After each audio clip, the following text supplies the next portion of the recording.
Friuli Venezia Giulia verso la zona gialla dal lunedì, si scaldano i motori per la ripartenza, vertici nelle prefetture per il nodo trasporti nella scuola. Il ministro Patuanelli spinge per la presenza al 100%, braccio di ferro sul coprifuoco.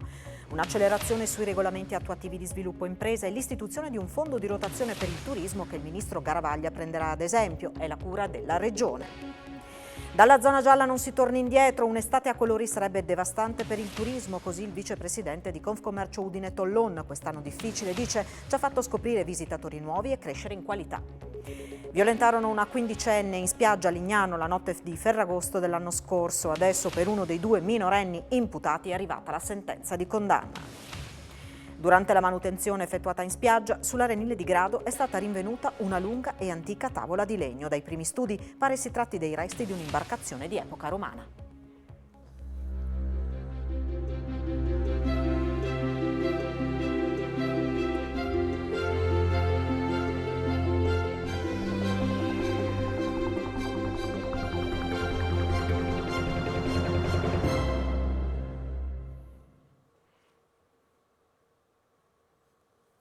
A tutti voi buonasera e ben trovati a questa edizione del telegiornale di Telefriuli.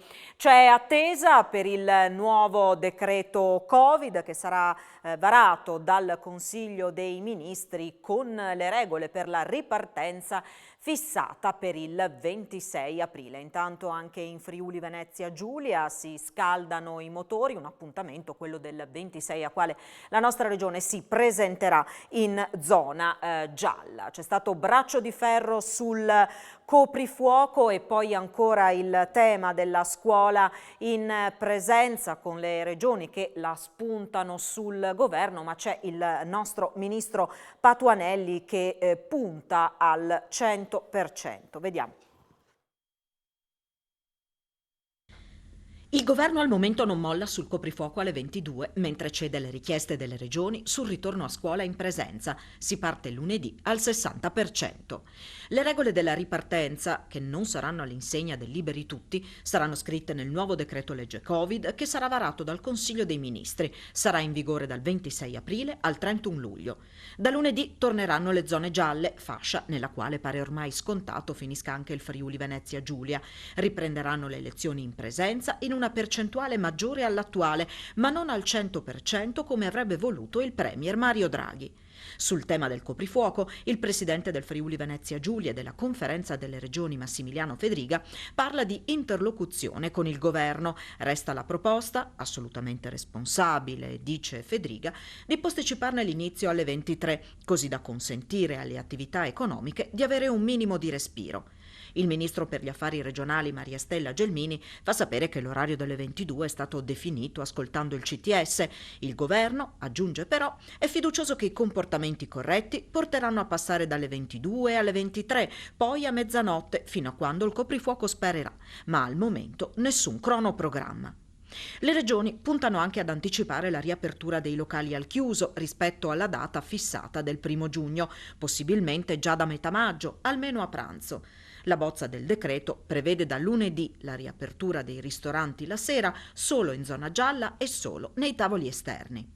Poi c'è il capitolo scuola. Fermo restando l'obiettivo ambizioso di ritornare nel più breve tempo possibile alla didattica in presenza, ha detto Fedriga, apprezziamo che si sia deciso di partire da una soglia minima del 60%, rivolgendo uno sguardo di attenzione agli studenti dell'ultimo anno delle superiori per puntare in prospettiva al traguardo del 100%. Il ministro Gelmini riconosce le difficoltà sul fronte dei trasporti per garantire il ritorno di tutti in classe, ma precisa che il governo non fa nessuna marcia indietro. È stato attivato un tavolo con il ministro dei trasporti Enrico Giovannini, le regioni e gli enti locali. L'obiettivo, precisa Gelmini, è di partire al 100% con punte del 75%. Il target del 100%, afferma Gelmini, lo raggiungeremo progressivamente. A sostenere il ritorno in presenza al 100%, come detto, è anche il ministro delle politiche agricole Stefano Patuanelli, in linea con il premier Draghi. Come Movimento 5 Stelle ha affermato l'esponente triestino del governo Draghi, riteniamo di dover garantire agli studenti delle superiori per questi ultimi 100 giorni di scuola lezioni in presenza. A proposito del piano di riaperture, Patuanelli ha detto che oggi c'è un percorso graduale, prudente, misurato, ci si assume la responsabilità anche di aperture serali con date e tappe che verranno affrontate in questo modo perché nel frattempo prosegue la campagna vaccinale. E c'è il nodo trasporti per quanto riguarda il ritorno a scuola in presenza. Il piano della Regione già predisposto a gennaio è ancora valido per un rientro al 75%, precisa l'assessore regionale Graziano Pizzimenti, va un po' ricalibrato, mentre per arrivare al 100% servirebbero 200 mezzi in più, almeno che non si aumenti il tasso di occupazione dei mezzi dal 50 all'80%. Parlare di sospiro di sollievo è forse esagerato, in quanto si parla comunque dei ragazzi e delle scuole in presenza. Di certo, la scelta del governo di consentire alle regioni di rimodulare il ritorno in classe, poco meno di 50.000 studenti delle scuole superiori del Friuli Venezia Giulia, consentirà ai prefetti e ai dirigenti scolastici di prepararsi al meglio. Si partirà al 60%, numero uscito dalla riunione di ieri tra Stato e Regioni. Se questi dati saranno confermati, spiega l'assessore regionale con delega al trasporto pubblico locale Graziano Pizzimenti, abbiamo il tempo per rimodulare quello che è il trasporto, ma anche la scuola ha il tempo di organizzarsi in modo graduale. Ieri c'era stato il primo incontro con Valerio Valenti, prefetto di Trieste, e oggi quello con i rappresentanti di governo di Udine, Massimo Marchesiello, e Pordenone e Domenico Lione. Il piano della regione predisposto a gennaio è ancora valido ed è tarato per un rientro al 75% in presenza, ma un po' ricalibrato, precisa Pizzimenti, il quale ricorda come era previsto il noleggio di 124 bus aggiuntivi. Per arrivare al 100% in presenza ne servirebbero altri 200, spiega l'assessore regionale, a meno che non si vada a rivedere il tasso di occupazione dei mezzi, ora al 50%, portandolo all'80% come era a settembre.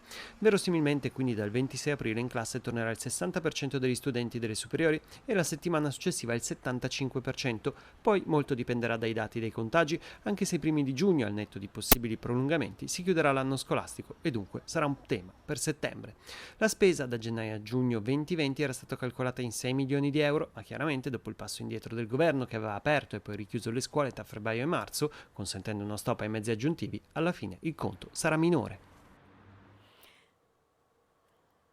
E in attesa che il decreto sia formalizzato, a Udine si è svolto in prefettura un incontro con i rappresentanti di regione, trasporti locali, ferrovie e ufficio scolastico provinciale. Anche se in realtà siamo ancora in piena formulazione del provvedimento, riferisce a margine dell'incontro il prefetto Massimo Marchesiello, preventivamente abbiamo attestato e fotografato la situazione sulla percentuale del 60% di media, ma privilegiando l'ultimo anno delle superiori con una presenza del 100%. In linea con le indicazioni dell'assessore regionale Alessia Rosolen. Pertanto spetterà ai dirigenti scolastici, riferisce il prefetto di Udine Marchesiello, adeguarsi alle nuove indicazioni ridimensionando la didattica in presenza in alcune classi. Ed ora ci occupiamo della ricetta, della cura prevista dalla Regione per superare la crisi e ripartire. L'assessore regionale alle attività produttive e al turismo Bini fa sapere che, dati alla mano, entro il 2022 si dovrebbe recuperare il terreno perduto dal punto di vista economico in Friuli Venezia Giulia, ma ci sono delle novità. Da un lato i regolamenti attuativi di sviluppo impresa che l'assessore vuole portare al più presto in giunta, e poi un fondo di rotazione per il turismo che, illustrato al ministro Garavaglia, sembra sarà preso d'esempio a livello nazionale. Un'accelerazione sui regolamenti attuativi di sviluppo impresa e l'istituzione di un fondo di rotazione per il turismo, già illustrato al ministro Garavaglia, che lo prenderà ad esempio. L'assessore regionale alle attività produttive, Sergio Bini, annuncia i prossimi passi della Regione per sostenere il tessuto economico locale e in particolare il comparto del turismo, che ora attende solo il via libera del governo per ripartire, all'insegna di regole molto simili a quelle dell'estate del 2020. La Regione Friuli Venezia Giulia è individuata come una regione sicura, nella quale poter trascorrere le proprie vacanze. Noi siamo pronti, aspettiamo solo lo start. Entro il 2022 dovrebbero esserci le condizioni per recuperare quanto abbiamo perso sul terreno, e abbiamo perso parecchio in effetti. Sì, abbiamo perso quasi il 9% a livello della regione Friuli Venezia Giulia, abbiamo ottenuto di più rispetto ad altre regioni dal punto di vista occupazionale. Si prevede da qui alla fine del 2022 il recupero del gap dovuto alla pandemia. Ha parlato oggi anche di un fondo di rotazione del turismo al quale guarda con interesse anche anche il ministro Garavaglia, e anche di regolamenti attuativi per quanto riguarda sviluppo impresa. Sì, io ho chiesto ai miei dirigenti di accelerare. La legge sviluppo impresa è una legge che è piaciuta, ma non basta il testo, bisogna avere appunto i regolamenti attuativi. Quello che ho chiesto, vi prego, licenziateli quanto prima. Io ho già avuto modo di portare in giunta diversi regolamenti, le prossime settimane ne porterò altri. Quindi in tempi rapidissimi sviluppo impresa potrà iniziare ad operare per il bene delle nostre imprese. Poi il fondo turismo, sì, è una cosa sulla quale io ci ho creduto molto. Il comparto, dicevo, è un comparto importante che sviluppa il 12% del prodotto interno lordo, è un comparto che necessita di forti investimenti per adeguarsi a quelle che sono le esigenze dei fruitori dei servizi, quindi vanno messi i soldi, vanno fatti girare. Commercio e turismo si preparano alla ripartenza nella consapevolezza che sarà un graduale ritorno alla normalità. Il vicepresidente di Confcommercio Udine Tollon dice però che non sia un'estate a colori, non fateci tornare indietro dal giallo, sarebbe un disastro. Dalla zona gialla non si torna indietro, un'estate a colori sarebbe devastante per il turismo. Alessandro Tollon, vicepresidente di Confcommercio Udine, guarda ai prossimi mesi con cauta fiducia e vede il bicchiere mezzo pieno. Quest'anno difficile, dice, ci ha fatto scoprire turisti nuovi e lavorare maggiormente sulla qualità. Ma sarà una ripartenza sicuramente lenta. Mi auguro che questa ripartenza in zona gialla non significhi poi un ritorno indietro. Questo non ce lo possiamo veramente permettere come categorie, né il commercio, né la ristorazione, né il turismo. Penso anche a un'estate a colori, sarebbe devastante per il turismo, e penso a un austriaco, un bavarese, che sono i nostri ospiti più importanti, che arrivano con la mappa, invece di andare a cercare le cantine vinicole o i ristoranti, arrivano con la mappa dei colori delle regioni o delle province. Questo sarebbe impossibile da accettare. Non è stato tutto negativo quello che abbiamo vissuto in quest'ultimo anno. Certo, questo è un elemento da sottolineare,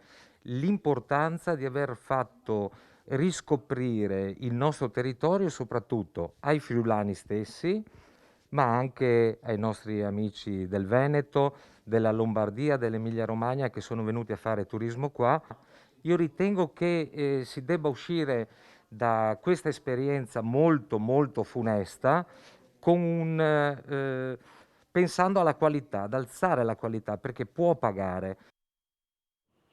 E a proposito di apertura e ripartenza, a Lignano Sabbiadoro il sindaco Luca Fanotto ha firmato un'ordinanza per concedere l'estensione della superficie di occupazione del suolo pubblico ai titolari di bar e ristoranti. Abbiamo valutato la necessità di intervenire con ulteriori provvedimenti a sostegno della ripresa economica del nostro territorio, commenta Fanotto. Analogamente a quanto fatto lo scorso anno, questa ordinanza consentirà ai titolari degli esercizi per la somministrazione di alimenti e bevande di raddoppiare l'occupazione senza alcun ulteriore costo aggiuntivo, garantendo la sicurezza delle persone e dei clienti. Anche Pordenone si prepara alle riaperture, in campo una task force. Dopo l'apertura dei negozi che hanno riportato un po' di vita in città, Pordenone si prepara alle riaperture previste per lunedì 26. Gli sforzi del comune partiranno dal settore della ristorazione per dare uno spazio all'aperto gratuito anche ai locali privi di dehors, così da permettere loro di lavorare. Con il sindaco Ciriani siamo al tavolo per valutare come poter concedere in modo rapido le occupazioni solo pubblico per tutte le attività di ristorazione, i bar, i pubblici esercizi che faranno domanda, per fare in modo che possano lavorare. Cercheremo di rispondere in modo rapido con la creazione di una task force in grado di dare risposte immediate. Da lunedì via libera anche agli sport all'aperto. Siamo ben lieti che si possa riprendere con le attività sportive all'aperto, tenendo conto che però appunto non ci sarà la possibilità di utilizzare la doccia. Invitiamo, prima di dare autorizzazione a fare attività, a rivolgersi presso di noi per evitare di incappare in spiacevoli sorprese. Domani ci sarà un incontro in prefettura per discutere dell'interpretazione autentica del nuovo decreto e per coordinare i controlli sul territorio. La cosa principale sicuramente è il ritorno a scuola in quantitativi crescenti. Si parlava del 100%, ora forse passiamo al 60%. Questo comporterà un aumento di traffico veicolare e di possibilità di assembramento, per questo sarà necessario un ruolo di coordinamento con le forze dell'ordine ma anche con i volontari di protezione civile. Poi ci saranno tutte le interpretazioni che riguardano la gestione degli eventi, non vediamo l'ora che la città possa ripartire. Ed ora il bollettino sul Covid, calano i ricoveri nelle terapie intensive in Friuli Venezia Giulia, oggi sono 48, si riducono anche quelli in altri reparti, 339, le persone in isolamento scendono a 8.515. 8 i decessi. Su 5.963 tamponi molecolari sono stati rilevati 206 nuovi contagi con una percentuale di positività del 3,45%. Su 2.572 test rapidi antigenici sono stati rilevati 57 casi. E grazie all'Istat per la prima volta è stato possibile calcolare o tracciare un quadro reale dei decessi registrati tra marzo ed aprile dello scorso anno a causa della pandemia. Il Covid risulta seconda causa di morte, ha quasi raggiunto i tumori. Dai dati emerge come il virus abbia ucciso nella nostra regione 311 persone in più nei 2 mesi rispetto al trend previsto. Tra marzo e aprile 2020 sono morti 49.000 italiani in più rispetto alla media degli stessi mesi nei 5 anni precedenti. È il drammatico quadro che emerge dall'analisi dell'Istat che attribuisce il 60% delle morti al Covid, il 10% a polmoniti e il 30% ad altre cause, in particolare diabete e cardiopatie ipertensive collegate comunque alla pandemia. L'85% dei decessi per il SARS-CoV-2 è di soggetti over 70, mentre 1 su 5 nella fascia 50-59 anni. Le morti sono avvenute soprattutto all'interno delle strutture residenziali o socioassistenziali, con un aumento rispetto alla media dei 5 anni precedenti del più 155%, mentre la crescita è del 46% negli istituti di cura e il 27% nelle abitazioni. Nello stesso periodo c'è stato un calo del 4% delle morti per cause esterne per via del lockdown. Il Covid ha ucciso quasi come i tumori, da sempre prima causa di morte in Italia. Se a pagare il prezzo più alto in termini di vite umane è stato il nord-ovest dell'Italia, in Friuli Venezia Giulia sono morte nel 2020 2.973 persone. Nella media 2015-2019, sempre riferita ai soli mesi di marzo e aprile, ne erano morte 2.542 e il trend previsto era di 2.662. Uscendo dai conti matematici, in pratica sono morte 431 persone in più rispetto alla media di 5 anni e 311 di quante ne erano statisticamente attese. I più colpiti sono gli over 70, ne sono morti 2.616, ne sarebbero dovuti morire 2.283. Parliamo di bisnonni, nonni e genitori che non ci sono più, volti e nomi dietro ai freddi numeri statistici. Sarà Dennis Caporale a sostituire Massimo Braganti alla direzione generale dell'azienda sanitaria universitaria Friuli Centrale. La giunta regionale ha approvato l'assegnazione dell'incarico che è ricaduta sull'attuale direttore dei servizi sociosanitari dell'ASUFC. Caporale entrerà in ruolo dal prossimo 1 maggio, terminerà il suo incarico il 30 aprile. Il vice governatore Riccardi ha spiegato che la scelta è caduta su un professionista di alto profilo dalle confermate capacità gestionali. Riccardi ha poi evidenziato che Caporale ha anche un legame profondo con il nostro territorio e quindi rappresenta la scelta migliore. Siamo alla cronaca. Violentarono una 15enne in spiaggia a Lignano nella notte di Ferragosto dello scorso anno. Adesso per uno dei 2 minori imputati è arrivata la sentenza di condanna. Concluso il processo per la violenza sessuale consumata ai danni di una 15enne lo scorso agosto a Lignano. A 8 mesi dai fatti l'iter è arrivato a sentenza innanzi il giudice del Tribunale per i minorenni di Trieste. Imputati 2 adolescenti, uno è stato condannato a 2 anni e 8 mesi di reclusione, mentre per il secondo il Tribunale ha concesso la messa alla prova. Il processo si è svolto con il rito abbreviato che comporta lo sconto di pena di 1/3 e la rinuncia al dibattimento. Il processo infatti è stato deciso sulla base delle indagini preliminari condotte dalla squadra mobile di Udine sotto la direzione della Procura per per i minorenni di Trieste. Nelle prime ore del 16 agosto, subito dopo la violenza, i 2 minori, ospiti di una comunità del milanese in vacanza nella nostra regione, erano stati subito rintracciati e sottoposti a fermo. Il GIP poi aveva disposto per entrambi la misura cautelare della custodia in carcere, recentemente attenuata per uno dei 2 imputati con il collocamento in comunità. Le indagini sono state completate da una consulenza tecnica per l'esame del DNA che ha fugato ogni dubbio sull'identità dei responsabili. Il corpo senza vita di un ragazzo di 20 anni è stato trovato questa mattina in un cantiere edile nella zona dell'ospedale di Udine. Lo hanno rinvenuto gli operai che hanno chiamato il 112. Sono intervenuti sanitari e carabinieri, inutili i soccorsi. Non ci sono responsabilità a carico di terze persone nel decesso, né c'è correlazione con l'attività del cantiere. E si è spento all'età di 73 anni nella sua casa di Camino Dino Zompicchiatti, uno dei personaggi più attivi del mondo del volontariato di Buttrio. È spirato dopo aver combattuto per lunghi anni contro una terribile malattia. Fondatore dell'associazione Autoamica, presenza fissa alla Fiera dei Vini con la Proloco Buri, donatore di sangue del gruppo della Danieli, dove aveva lavorato per 35 anni. Era molto legato alla nostra realtà, ricorda il sindaco Eliano Bassi, che seguiva la patologia di Dino come medico di famiglia. I funerali si terranno venerdì alle 15:30 nella chiesa di Camino, dove giovedì sera si svolgerà una veglia. Un imprenditore del Friuli Occidentale è stato denunciato dalla Guardia di Finanza di Pordenone per aver giocato online il sostegno ottenuto per la propria azienda con il decreto liquidità. L'azzardo online finisce nuovamente sotto la lente della Guardia di Finanza di Pordenone. Dopo le 4 persone segnalate in questi giorni a Procura INPS per aver chiesto e ottenuto il reddito di cittadinanza senza dichiarare le vincite al gioco, le Fiamme Gialle hanno denunciato per malversazione a danno dello Stato un imprenditore del Friuli Occidentale che ha puntato sulle piattaforme d'azzardo telematico buona parte del sostegno alle imprese concessogli grazie al decreto liquidità. Stando alle indagini dei militari, condotte attraverso l'analisi della documentazione bancaria, l'uomo ha destinato al gioco gran parte dei 25.000 euro, il massimo previsto dalla normativa, ottenuti per la propria azienda e che per legge avrebbero dovuto essere utilizzati per pagare il personale o l'affitto dell'attività commerciale. Per queste voci, invece, l'uomo ha impiegato solamente 4.000 euro, mentre il resto della somma è stata distratta in siti di gioco e scommesse. Da qui la denuncia e la richiesta alla Procura di sequestro preventivo di una somma pari a quella giocata. Sequestro poi disposto dal pubblico ministero per un equivalente di 20.000 euro ed eseguito dalla Guardia di Finanza su beni e disponibilità finanziarie dell'indagato.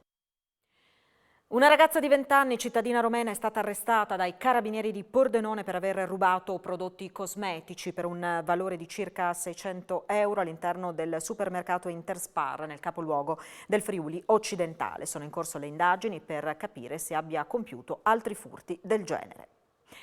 La laguna di Grado e Marano dovrà attendere la sconfitta della burocrazia per vedere effettuati i dragaggi. Oggi a Udine, tavolo di confronto. La burocrazia blocca i dragaggi nei canali della laguna di Grado e Marano. Per effettuare i lavori la Regione ha a disposizione 6 milioni di euro, ma non può procedere per la presenza di regole ancora poco chiare. Lo riferisce l'assessore regionale alla difesa dell'ambiente, energia e sviluppo sostenibile Fabio Scoccimarro, a margine dell'incontro con i prefetti di Gorizia e Udine, amministratori locali della Riviera Friulana e operatori del settore. Ci sono delle interpretazioni diverse da organi diversi dello Stato e noi con un protocollo d'intesa in cui coinvolgiamo tutti vorremmo condividere il percorso per i dragaggi. La Regione ha messo risorse importanti, tanti milioni di euro, ha fatto le delibere, è impensabile che non si possa fare i dragaggi, indispensabile per l'economia e per il turismo della nostra Regione. In risposta alle osservazioni della consigliera regionale del PD Maria Grazia Santoro, secondo la quale Scoccimarro ha fatto ulteriore confusione scaricando responsabilità proprie della Giunta, l'assessore sottolinea di non aver mai attaccato chi lo ha preceduto e che il bersaglio per tutti, destra o sinistra che sia, è la burocrazia. Ricorda la consigliera, prosegue che i progetti sono bloccati per divergenze interpretative degli enti che dovrebbero essere risolte dal governo a Roma, in cui sono presenti esponenti del suo stesso partito. Dal canto loro i prefetti presenti hanno dichiarato la loro disponibilità a un confronto con gli organi competenti anche presso l'Avvocatura di Stato. Nell'esprimere soddisfazione su come la Regione stia affrontando la questione, Anna Mareschi Danieli, presidente di Confindustria di Udine, ha sottolineato la necessità di continuare a sensibilizzare sul tema, evidenziando anche l'importanza di sbloccare la situazione per garantire i potenziali sviluppi di Porto Nogaro Scocimaro, che per posizione geografica rappresenta la via d'ingresso ed uscita delle merci prodotte nella zona di sviluppo industriale del Friuli Venezia Giulia. Turiaco lunedì voterà in Consiglio Comunale la revoca della cittadinanza onoraria a Benito Mussolini.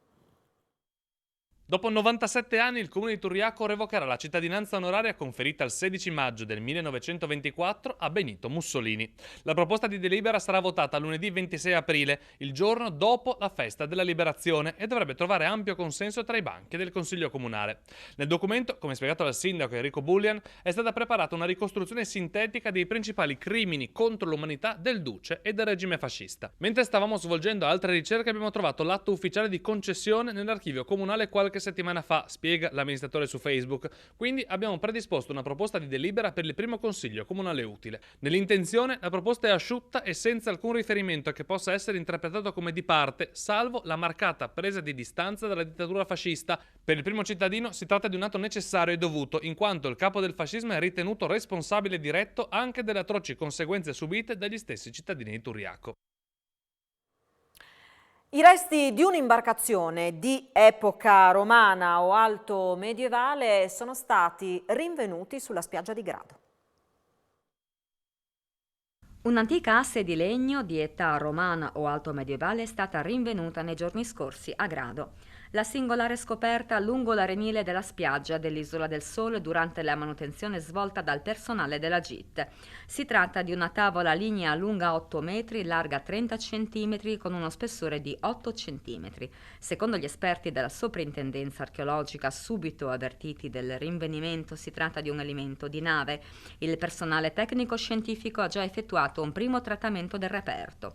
Al primo esame il ritrovamento sembra appartenere a un'imbarcazione con assi cucite, secondo una tecnica diffusa in particolar modo in area alto-adriatica. Se sarà confermata la ricostruzione e si otterrà una datazione affidabile sulla base dell'analisi al radiocarbonio, si arricchirà il quadro della presenza di questa tipologia di imbarcazioni che nella nostra regione già annovera l'esemplare rinvenuto nel canale di Anfora ad Aquileia. Prosegue la declinazione televisiva del Future Forum della Camera di Commercio di Pordenone Udine. Questa volta si punta sul turismo, in particolare sui siti UNESCO. Questa mattina alla Camera di Commercio a Udine la presentazione dell'iniziativa, 4 puntate su Telefriuli, ma anche webinar e un percorso di formazione per le imprese del settore. Presidente, nuova iniziativa della Camera di Commercio di Pordenone Udine, si continua sul filone del Future Forum con l'attenzione dedicata al turismo. Future Forum Tourism, quindi guardando al nostro essere e quindi focalizzando sulle località siti UNESCO, ma in una chiave di futuro, quindi parleremo abbinando questa località ai temi del digitale, ai temi del sostenibile, ai temi della cultura, ai temi dell'enogastronomia. Questo perché? Perché il turismo è fondamentale, oltre 11.000 imprese, 38.000 addetti che lavorano nella ristorazione, negli alberghi, nei pubblici esercizi, un settore importantissimo che molte volte non viene pesato perché anche in termini di posti di lavoro ha una dispersione su su migliaia di aziende, ma voglio trovare io quel settore che dà una quantità di posti di lavoro così importante ed è il settore che è stato anche più colpito in questa pandemia. Una trasmissione su Telefriuli, un webinar, un percorso di formazione dedicato alle imprese del settore. Qual è il messaggio di fondo proprio da trasmettere a queste realtà che operano sul territorio? Ma il messaggio è composito, quindi parte da quello che è l'elemento televisivo, il più facile da recepire. I webinar hanno un aspetto un po' più tecnico per chi è interessato direttamente, la formazione è fondamentale. Il messaggio è che siamo consapevoli di difficoltà, ma dobbiamo guardare avanti e dobbiamo guardare a quelle che sono i cambiamenti, alcuni anche definibili in opportunità, che questa pandemia ci lascerà in eredità. Subito dopo il TG l'appuntamento con le news dello sport. Vi ricordo alle 20:15 saremo in diretta con Poltronissima per seguire la partita dell'Udinese. Eccezionalmente alle 20 andrà in onda la striscia quotidiana con i Papu, chi non fa non falla. Grazie per averci seguito, buon proseguimento di serata, arrivederci.